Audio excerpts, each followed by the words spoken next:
తోడ నడుపును ఓ పఠింప శ్రేష్ఠ గ్రంథము Bible. The best book to read is the Bible. The best book to read is the Bible.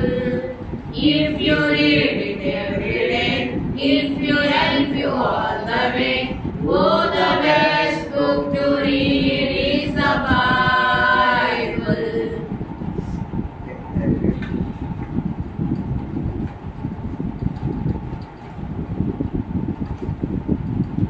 ఈ దినము మనందరము దేవుని సన్నిధిలో ఉండి దేవుని ఆరాధించడానికి ఇచ్చినటువంటి గొప్ప కృపను బట్టి మనం దేవునికి వందనాలు చెల్లించుకుంటూ దేవునికి కృతజ్ఞతాస్తుతులు చెల్లించుకుంటూ యోహాను సువార్త 3వ అధ్యాయం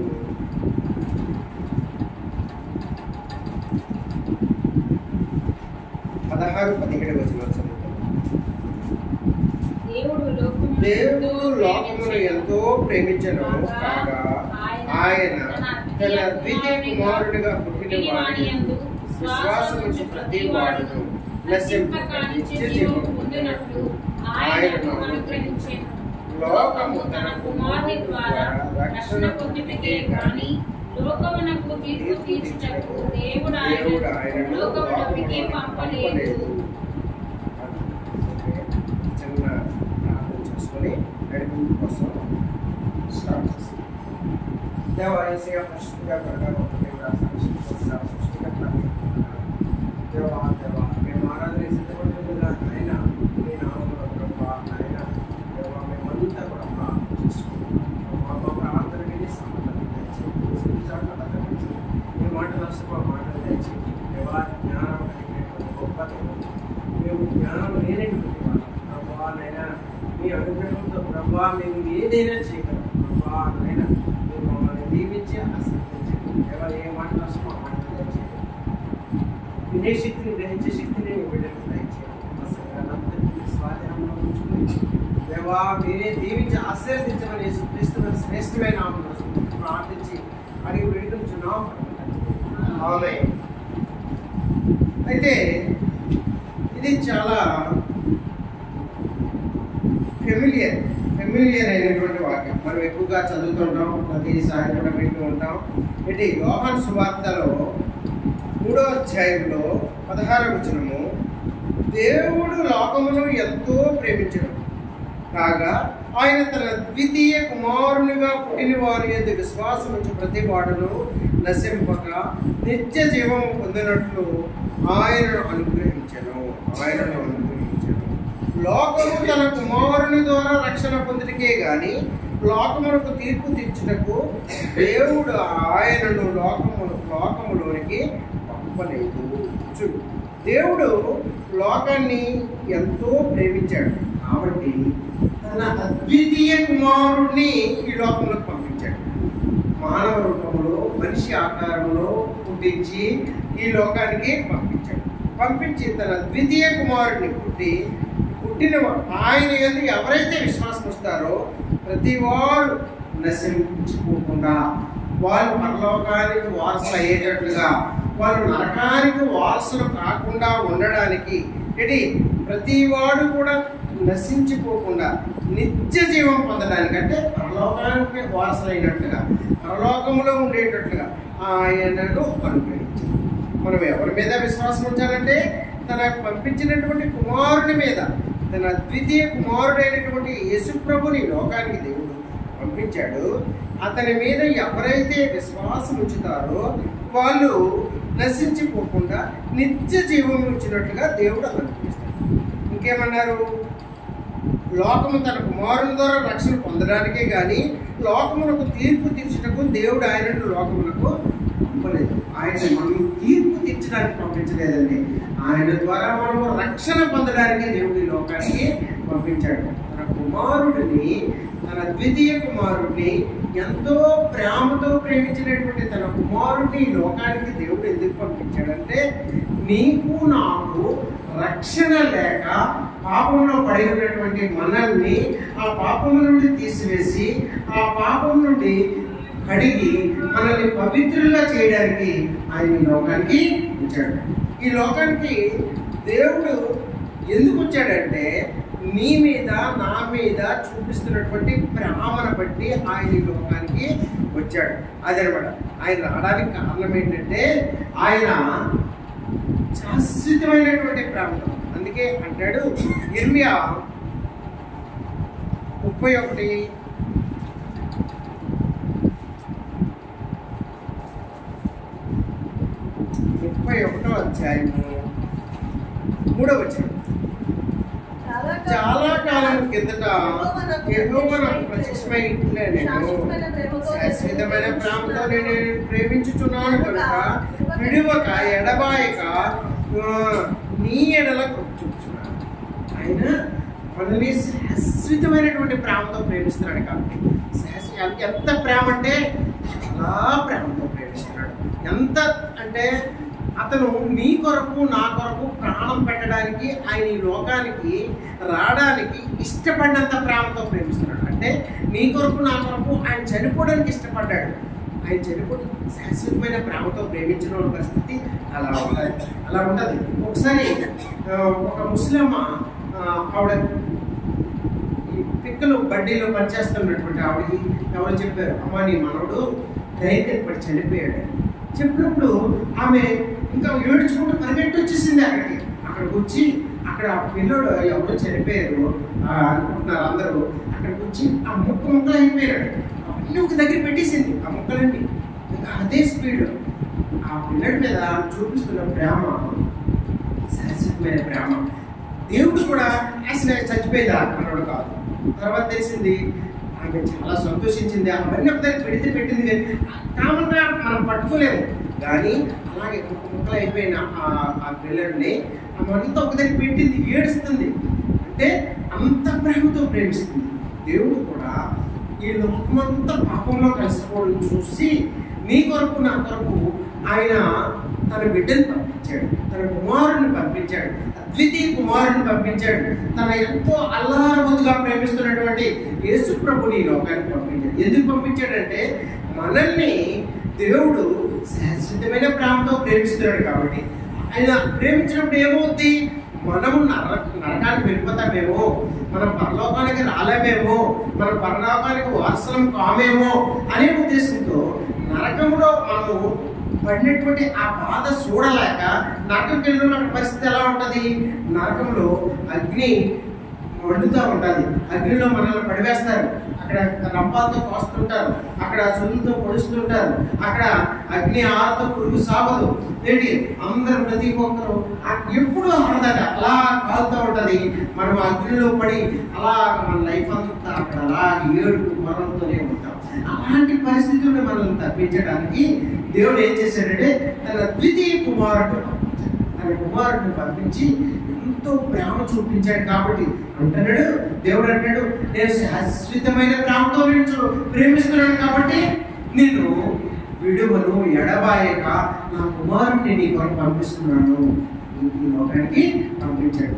ఇక్కడ మనకు వచ్చిన వాక్యం ఒకటే, ఏంటంటాడంట, తన పంపించిన కుమారుని యందు నీ విశ్వాసం ఉంచి నీ పాపములు ఒప్పుకుంటే చాలు, నీ ప్రతి పాపము కడిగి నేను పవిత్రులుగా చేసి, మరి నీ పాపాన్ని నేను ఏమంటున్నాడంటే నేను ఎప్పుడు కూడా నేను నీ పాపాన్ని జ్ఞాపకం చేసుకోను, ఇంకెప్పుడు కూడా నేను నీ పాపాన్ని జ్ఞాపకం చేసుకొని అంటున్నాడు. ఇంకా ఎప్పుడు కూడా నీ పాపాన్ని నేను జ్ఞాపకం చేసుకోను అని చెప్తున్నాడు. దేవుడు ఏమంటాడంటే ఇంకా అంటే ఆయన పంపించడానికి కారణం ఏంటి అంటే ఆయన మనల్ని శాశ్వతమైన ప్రేమతో. అందుకే ఇక్కడ అంటాడు యోహాను సువార్తలో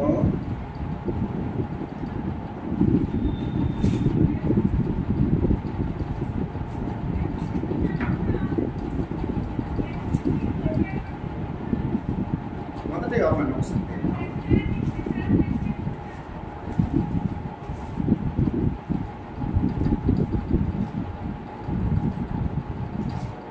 4:10.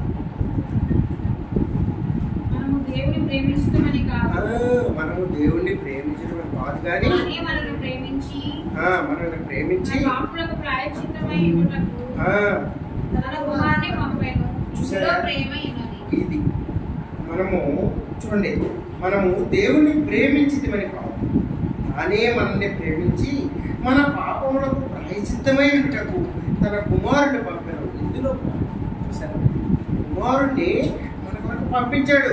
మనము దేవుని మనం ప్రేమించాము. మనం ఎప్పుడు ప్రేమించాము? ముందుగా ఆయన మనల్ని ప్రేమించాడు. ఆయనే ఏంటి దీంట్లోనే 19వ వచనం ఒకసారి చూద్దాం.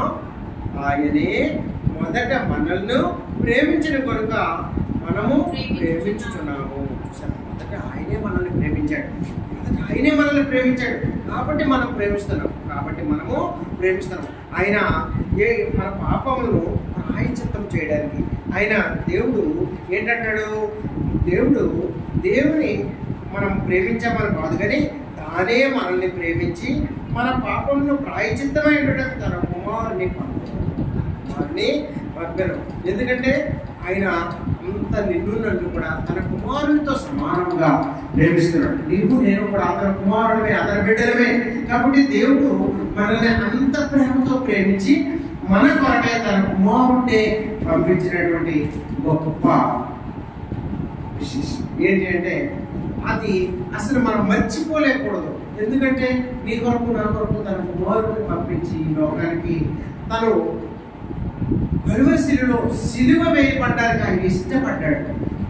తన కుమారుడే ఇష్టపడ్డాడు. ఆయన మనల్ని తీర్పు తీర్చడానికి రాలేదు, మన పాపాలని కడిగి పవిత్రులుగా చేయడానికి ఈ లోకానికి ఉంచాడు. చాలా మంది అనుకుంటారు సుప్రభు మనకి తీర్పు తీర్చి ఆ తీర్పులో మనము పుణ్యం చేస్తుంటే మన పరలోకానికి, పాపం చేస్తుంటే నరకానికి పంపిస్తాడని అనుకుంటాం. కానీ ఆయన ఒకటే అంటున్నాడు, నీవు నీ పాపాలు ఒప్పుకునే ఎడలా ఆయన నమ్మదగిన వాడు, నీతిమంతుడు. కాబట్టి మన ప్రతి పాపం నుండి మనకు కడిగి పవిత్రుడిగా చేసినటువంటి తన కుమారుని ఎడల మనకు విశ్వాసం ఉంచి తెచ్చాడు.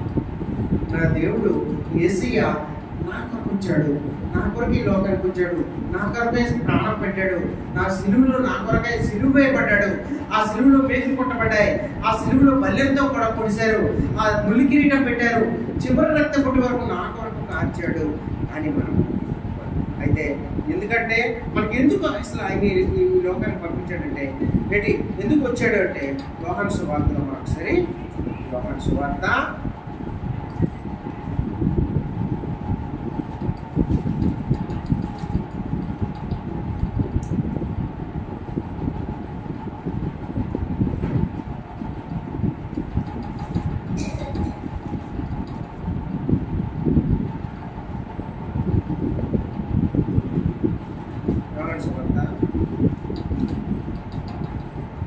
6:38.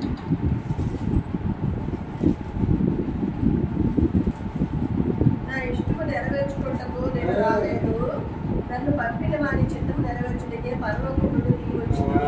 ఇప్పుడు ఏమంటాడంటే చూసారా, ఆ కుమారుడు యేసు ప్రభు తన తండ్రి మాటకి ఎంత విలువిస్తున్నాడంటే తన తండ్రి మాట ప్రకారంగా ఆయన అంటాడు, నా ఇష్ట ప్రకారము నా ఇష్టమును నెరవేర్చుకున్నటకు నేను రాలేదు, నా ఇష్ట ప్రకారం నేను రాలేదు, నా ఇష్టం నెరవేర్చుకుని నేను రాలేదు, నన్ను పంపిన వారి సిద్ధము నెరవేర్చడానికే పరలోకం నుండి దిగివచ్చాను.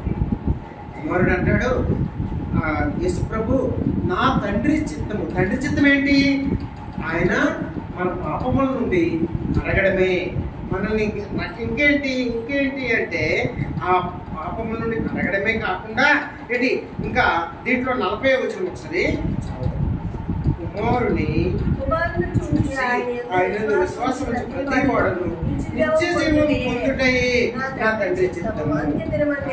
ఆ తండ్రి తన ఉద్దేశం ఏంటి అంటే కుమారుడిని లోకానికి పంపాడు. ఎందుకంటే కుమారుడు ఆయన విశ్వాసం ఉంచు ప్రతి వాడును నిత్య జీవము పొందుటయే నా తండ్రి చిత్తము. తండ్రి తన ఉద్దేశం ఏంటంటే యేసు ప్రభు మీద మనం విశ్వాసం ఉంచిన యెడల మనము పాపాలన్నీ కడిగి మనం పవిత్రులుగా అయ్యి మనము నిత్య జీవం పొందుతాం. నిత్య జీవం పొందడమే కాకుండా అంత్య దినమందున మనల్ని లేపుతాడు. అందుకే మనము ఆయన మీద విశ్వాసం అనేది ఉంచాలి. విశ్వాసం ఉంచిన ఎడల మన ప్రతి పాపాన్ని కడిగి పవిత్రులుగా చేసి మన పాపాలు మనం ఒప్పుకుంటే చాలు. ఆయన మనకి ఏమీ అడగలేదు. తన కుమారుడిని లోకానికి పంపించాడు. నీ కొరకు నా కొరకు ఆయన ఒక పవిత్రమైనటువంటి గొప్ప త్యాగం చేసినటువంటి ఆ గొప్ప త్యాగమూర్తిని నీవు నమ్మిన ఎడల మన ప్రతి పాపాన్ని కడిగి మనం పవిత్రులుగా చేయబడి మన పరలోకానికి వారసులు అవుతాం. అయితే మనం చూసినప్పుడు మనలాంటి వాళ్ళ కోసం ఎంత గొప్ప వ్యక్తి, ఒక యేసు ప్రభుగా తండ్రి కుమారుడుగా ఆయన ఈ లోకానికి రావాల్సిన అవసరం ఉండకపోయాడు. కానీ మనల్ని శాశ్వతమైన ప్రేమతో ప్రేమిస్తున్నాడు కాబట్టి మనల్ని విడువక ఎడబాయగా ఆయన తన కుమారుడిని పంపాడు. ఇంత త్యాగాన్ని బట్టి మనము ఆయన హృదయపూర్వకంగా మనము ఆరాధన చేయాలి. ఎందుకంటే మనము ఆరాధన చేయకపోతే మనము ఆరాధనకు ఆయన అర్హుడు, ఆయన ఆరాధనకు ఆయన పాత్రుడు, ఆయన స్తుతులకు పాత్రుడు, ఆయన గొప్ప దేవుడు. ఈ సృష్టి అంతా సృష్టించినటువంటి ఆ గొప్ప దేవుడు. మన పరిస్థితి చూసినప్పుడు మనం ఎలాంటి వాళ్ళమంటే కీర్తనలో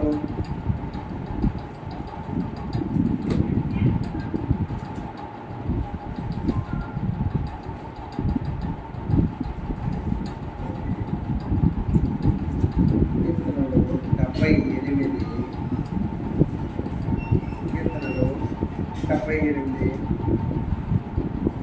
31 నుంచి చదువుతాం.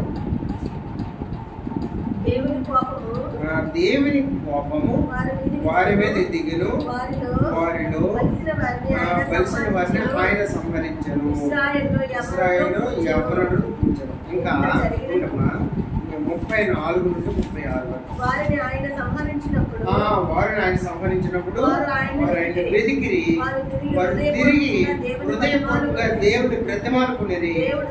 దేవుడు తమకు ఆశ్రయ దుర్గమని మహోన్నతుడైన దేవుడు మనకి విమోచకుడని వారు జ్ఞాపకం చేసుకునేది. ఆయనను వారు హృదయము ఆయన ఎడల స్థిరముగా ఉండలేదు, ఆయన నిబంధనలు వారు నమ్మకముగా కైకొనలేదు. చూసారా ఆయన దేవుడు ఏం చేశాడంటే వాళ్ళని రక్షించాడండి, వాళ్ళని కాపాడాడండి దేవుడు. ఎందుకు అంటే వాళ్ళు ఒప్పుకున్నారు. 31 చెప్తాడు, దేవుని కోపము వారి మీదకి దిగను, వారికి బలిసిన వారిని ఆయన సంహరించారు.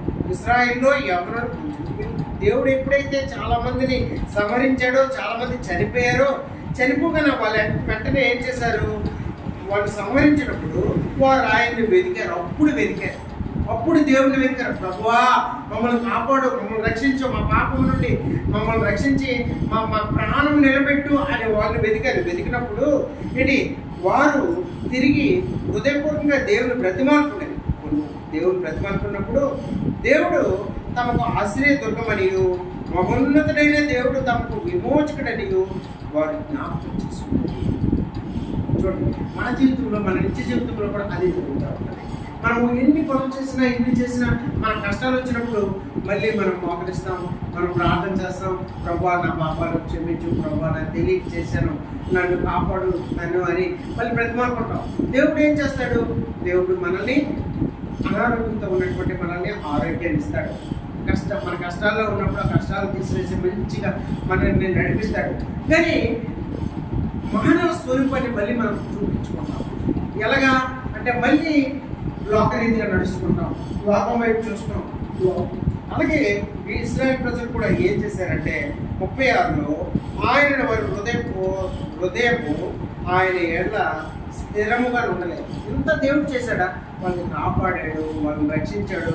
వాళ్ళు చాలామంది చనిపోయినప్పుడు మిగతా వాళ్ళు తన పాపాలు ఒప్పుకున్నారు. మిగతా వాళ్ళు ప్రభువా మాకు తెలియక మేము చేసాము, మమ్మల్ని క్షమించని ఒప్పుకున్నప్పుడు దేవుడు వాళ్ళని క్షమించాడు అని మళ్ళీ వాళ్ళు పాపంలో పడిపోయారు. మన జీవితం కూడా అంతే, మానవ స్వరూపమే అంతే, మానవ జీవితమే అంతే. ఎందుకంటే ఇక్కడ ఆయనను వారి హృదయం ఆయన యొక్క వాళ్ళు స్థిరముగా ఉండలేదు. ఆయన నిబంధనను వారు నమ్మకం గైకొనలేదు. ఆయన నిబంధనని వాళ్ళు నమ్మకంగా ఉంచుకోకుండా మళ్ళీ ఏం చేశారు, వాళ్ళు ఒక బంగారంతో ఒక దూడం చేయడం, లేకపోతే అక్కడ ఉన్నటువంటి దేవతలను వాళ్ళు పూజ చేయడం చేశారు. దేవుడికి అది పాపం. దేవుడికి అది ఇష్టం ఉండదు. మళ్ళీ పాపం చేయడం దేవుడికి ఇష్టం ఉండదు. దేవుడు వారి మీద ఉగ్రత చూపించినప్పుడు వాళ్ళు అలా చూపించారు. వాళ్ళు ప్రేమ అంటే దేవుడి మీద ప్రతిమాలుకున్నట్టుగా వాళ్ళు ప్రేమ చూపిస్తూ అలాగా వాళ్ళు నటించారు.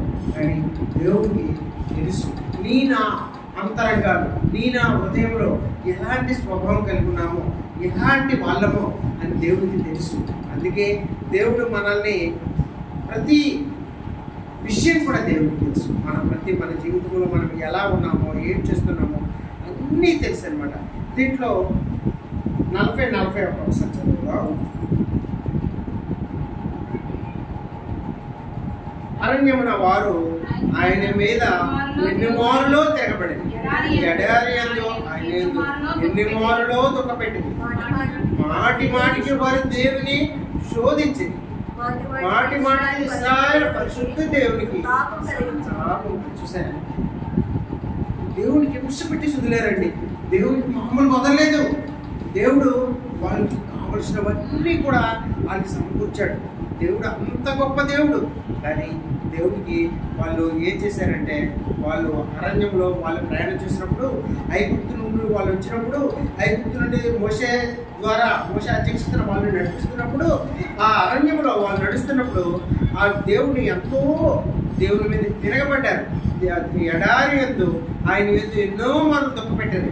మాటి మాటికి వారు దేవుని శోధించారు. ఎలాగంటే, ఏమిటి మాకు ఎందుకు తీసుకుని వచ్చావు? మోషేతో ఇలాగే మాట్లాడేవారు.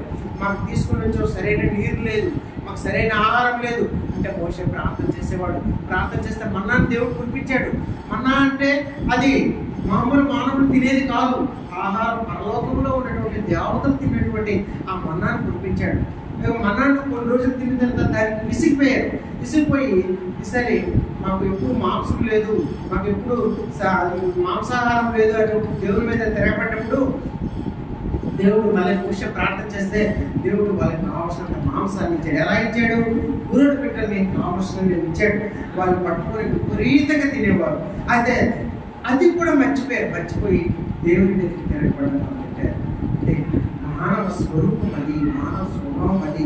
ఎవరైతే చేస్తారో, ఎవరైతే హెల్ప్ చేస్తారో వాళ్ళనే తింటారు, వాళ్ళనే ఆడిపోసుకుంటారు, వాళ్ళ మీదకి తిరగబడతా ఉంటారు. అది మానవుడి స్వరూపం. అయినా సరే దేవుడు మనల్ని ఏం చేశాడు? శాశ్వతమైన ప్రేమతో ప్రేమించాడు.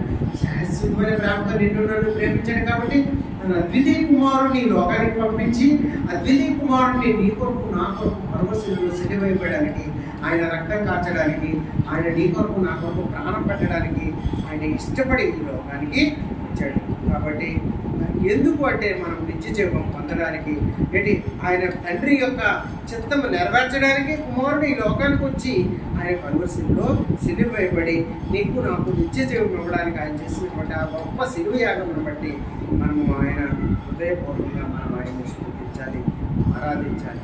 హృదయపూర్వకంగా ఆయన మనము స్తుతించి ఆరాధించాలన్నమాట. అయితే ఆయన గొప్ప దేవుడు అండి. ఎలాంటి దేవుడు అంటే ఆయన ఏదైనా చేయగలడు. నీ కొరకు నా కొరకు చూసారా, ప్రాణం పెట్టడమే కాకుండా ఆయన చేసినటువంటి అద్భుత క్రియలు చూసినప్పుడు ఎన్నెన్నో అద్భుత క్రియలు మనం నేర్చుకున్నాము. ప్రతిసారి తెలుసుకుంటా ఉన్నాం. ఏంటి? భూమి ఆకాశాన్ని సృష్టించడం, చంద్రుడిని సృష్టించడం, సూర్యుడిని సృష్టించడం, ఈ లోకంలో ఉన్న ప్రతీది ఆయన లేకుండా ఏమీ జరగలేదు. ఆయన ద్వారానే జరిగింది. ఆయన లేకుండా ఏమీ జరగలేదు.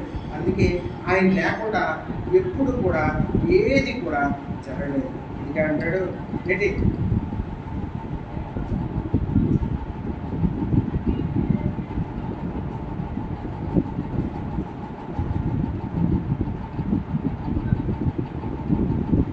చూడండి, యోహాను సువార్త 1వ అధ్యాయంలో 1, 2, 3, 4 చదువుతాం. ఆది యందు వాక్యము ఉండెను, వాక్యము దేవుడెను, వాక్యము దేవుడై ఉండెను, ఆయన ఆది యందు దేవుని యొద్ద ఉండెను, సమస్తము ఆయన మూలముగా కలిగినది ఏదీ ఆయన లేకుండా కలుగలేదు. ఉండెను, మనుషులకు వెలుగై ఉండెను, చీకటి ప్రవేశించున్నది కానీ చీకటి దాన్ని చూశాను. ఆది యందు వాక్యం దేవుడు పంపించాడు. ఆ వాక్యం ఎవరైతే చదివారో ఆ వాక్యము ఏంటి, ఆ వాక్యము వాక్యమే దేవుడే ఉండేది ఏంటి. ఆయన లేకుండా ఏమీ జరగలేదు. సమస్తము ఆయన మూలంగా కలిగిన సమస్తము కూడా ఈ లోకంలో ఏది మన జీవితంలో ఏది జరిగినా సరే ఆయన మూలంగానే జరుగుతుంది. ఇంకా ఆయన లేకుండా మనకి ఏమీ జరగదు. కలిగినది ఏదియో ఆయన లేకుండా కలుగలేదు. మనం ఒక మాటలో చూసుకోవాలంటే మనము దేవునికి హృదయపూర్వకంగా మనము ఆరాధించడానికి తక్కువే. ఎందుకంటే ఈ లోకంలో ఎంతో మందికి భాగ్యం లేదండి. చూసారా, వాళ్ళు ఇక్కడ చాలా చక్కనైనటువంటి మాట ఐదవ వచనం ఏంటంటే 4వ వచనము, ఆయనలో జీవం ఉండెను, ఆ జీవము మనుషులు వెలుగై ఉండెను, ఆ వెలుగు చీకటిలో ప్రకాశించుతున్నది కానీ చీకటి తగ్గిపోయింది. ఈ వెలుగు దేవుడు ఉన్నటువంటి వెలుగు ఈ చీకటిలో ప్రకాశిస్తుంది. కానీ ఈ లోకంలో ఉన్న ప్రజలు తీసుకోలేకపోతున్నారు. దేవుడు మన మనోహృదయాన్ని, మన నేత్రాల్ని, మన హృదయాన్ని ద్వారా ఆయన తెలియజేశాడు. కాబట్టి నీవు నేను ఆ సువార్తను విని, ఆ సువార్తను గ్రహించి, ఆ సువార్త ప్రకారంగా ఈ దినం ఆయన సన్నిధిలోకి వచ్చి ఆయన నమ్ముకున్నాం. ఆ భాగ్యం ఈ లోకంలో చాలా మందికి లేదు. ఆ రక్షణ భాగ్యం లేదు. ఆయన సన్నిధిలో మోకరించే భాగ్యం లేదు. ఆయన సన్నిధిలో మోకరించి ఆరాధన చేసినటువంటి ఆ గొప్ప భాగ్యం నీకు నాకు ఇచ్చిన విధానాన్ని బట్టి దేవుడిని హృదయపూర్వకంగా మనం ఆరాధించాలి. ఎందుకంటే ఆయన స్తుతులకు పాత్రుడు, ఆయన ఆరాధనకు అర్హుడు. ఆయనే ఈ సృష్టికర్త. ఆయనే భూమి ఆకాశాన్ని సర్వ సృష్టిని సృష్టించి ఆ సృష్టిలో నన్ను కూడా ఉంచి మనల్ని పాపంలో కులిపోయినప్పటికీ, పాపిష్టమైనప్పటికీ, పాపంలో కలిసిపోయినప్పటికీ మనల్ని మన పూర్వీకులు చేసినటువంటిది అంతా మనం చేసినట్టే. ఏంటంటే మనం ఎవరో మానవులు ఒకటి చేస్తే మానవులు అంతా అలాంటి వాళ్ళే అంటారు. అలాంటి వాళ్ళే అనేటువంటి ఆ మానవుల కొరకు ఆయన ప్రాణం పెట్టడానికి, ఆయన రక్తం కాల్చడానికి లోకానికి వచ్చాడనమాట. అందుకే మనము దేవుని హృదయపూర్వకంగా విశ్వసించిన ఎడగా మనం విశ్వసించాం కాబట్టి, మన పాపాలు మనం ఒప్పుకున్నాం కాబట్టి, మన పాపాలన్నీ కడిగి మనం పవిత్రులుగా చేసి ఈ దినం ఆయన సన్నిధిలో మోకరించి ఆయన్ని ఆరాధించడానికి ఇచ్చినటువంటి ఆ గొప్ప కృపను బట్టి మనం దేవుడిని స్తుతించాలి. ఆయనే స్తుతులకు పాత్రుడు అదనమాట. అంతే ఎంత శాశ్వతమైన ప్రేమతో ప్రేమించాడు అనేది దీన్ని బట్టి మనం గ్రహించవచ్చు. ఆయన సిలువ వేయబడ్డానికి ఆయన ఇష్టపడ్డాడు. ఎవరైనా సరే ఒకరి కొరకు ఒక చనిపోవడానికి ఇష్టపడతారు. దేని కొరకు ఇష్టపడతారు? ఒకరి కొరకు నేను వాళ్ళ కొరకు నేను చనిపోతాను అని ఎవ్వరు ముందుకు రారు. ఎందుకు రారు అంటే చనిపోవడం అనేది అది చివరి ఘట్టం, అదే లాస్ట్. మరి చనిపోయి ఏం లాభం? కానీ దేవుడు తన తండ్రి మాటను ఇష్టపడి అదే అంటాడు, నేను వచ్చింది నా ఇష్ట ప్రకారం కాదు, నా తండ్రి ఇష్టము, ఆయన చిత్త ప్రకారం నేను వచ్చాను. నేను తీర్పు తీర్చడానికి రాలేదు. ఈ లోకంలో అందరినీ ప్రతి ఒక్కరి పాపాన్ని కడగడానికి వచ్చాను. వాళ్ళు నా ఎదురుగా పాపాలు ఒప్పుకుంటే చాలు, నేను వాళ్ళ పాపాలన్నీ కడిగి నేను వాళ్ళని పవిత్రుడిగా చేసి వాళ్ళు రక్షించడానికి నేను ఈ లోకానికి వచ్చాను. ఎంత గొప్ప ప్రేమ మనపై చూపించినటువంటి ఆ ప్రేమమూర్తిని మన హృదయపూర్వకంగా మనం ఆరాధించాలి. ఎందుకంటే ఆయనే సృష్టికర్త, ఆయనే ఆరాధనకి అడుగు. కానీ మన స్వభావం చూసినప్పుడు మొదట ఆది నుండి కూడా ఎక్కడ నుండి అంటే మనము ప్రతి దగ్గర బైబిల్లో మనకి బైబిల్ ఎలాంటిదంటే బైబిల్ మంచి ఇస్తాడు, చెడు ఇస్తాడు. మనకి చెడు ఎందుకు బైబిల్ ఇస్తాడు అని అనుకుంటాం. కొన్ని గ్రంథాలు, కొన్ని మత గ్రంథాలు ఒక్క దేవుడు చేసిన గొప్పతనాలనే ఇస్తాడండి. అంటే వాళ్ళు దేవుడని నమ్మినటువంటి వ్యక్తి చేసినటువంటి గొప్పతనాలే వాళ్ళు చెప్తారు. కానీ ఇక్కడ అలా కాదు, దేవుడు మంచి చెడు రెండూ చెప్పాడు. ఏంటి, నువ్వు చెడు చేయడం వలన నీకు కలిగినటువంటి ఎలాంటివి ఏమి సంభవిస్తాయో, నువ్వు మంచి చేయడం వలన నీకు ఏం సంభవిస్తాయో అది దేవుడు నీ కొరకు నా కొరకు పొందుపరిచినటువంటి ఈ గ్రంథాన్ని మనం చదివితే ఆయన ఒకటే అంటాడు, ఏంటంటే నా వాక్యము నీ హృదయంలో ఉంటే చాలు. ఎక్కడంటే యోహాను సువార్త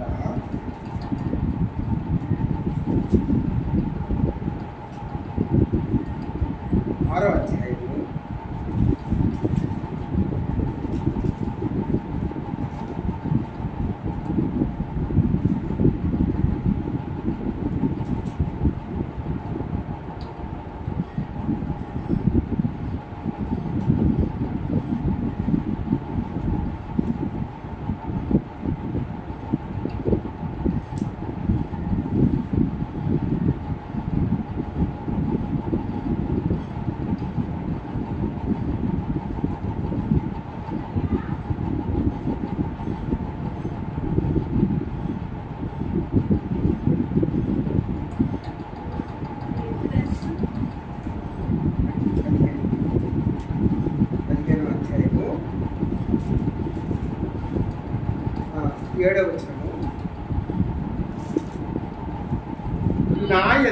మీరును మీ యందు నా మాటలను నిలిచి విని ఎడల మీకు ఏది ఇష్టమో అడుగుని.